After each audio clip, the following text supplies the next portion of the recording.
إنا أوحينا إليك كما أوحينا إلى نوح والنبيين من بعده وأوحينا إلى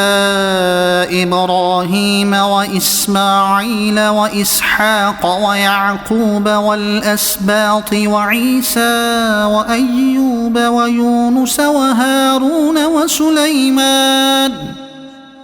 وآتينا داود زبورا ورسلا قد قصصناهم عليك من قبل ورسلا لم نقصصهم عليك وكلم الله موسى تكليما رسلا مبشرين ومنذرين لئلا يكون للناس على الله حجة بعد الرسل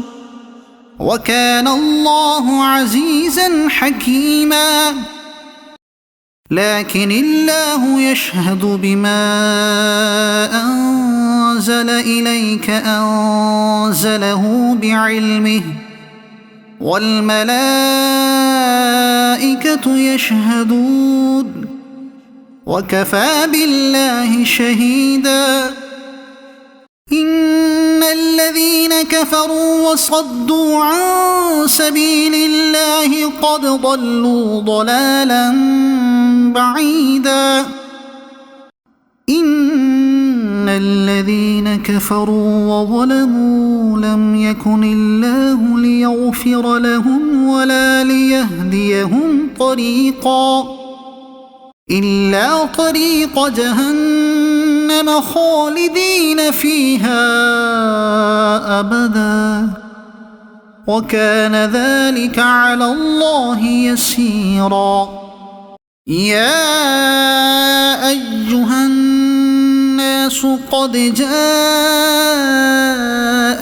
الرسول بالحق من ربكم فآمنوا خيرا لكم وإن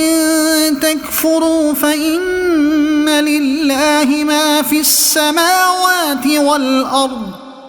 وكان الله عليما حكيما يا أهل الكتاب لا تغلوا في دينكم ولا تقولوا على الله إلا الحق إنما المسيح عيسى ابن مريم رسول الله وكلمته ألقاها إلى مريم وروح منه فآمنوا بالله ورسله ولا تقولوا ثلاثة انتهوا خيرا لكم إنما الله إله واحد سبحانه أن يكون له ولد له ما في السماوات وما في الأرض وكفى بالله وكيلا.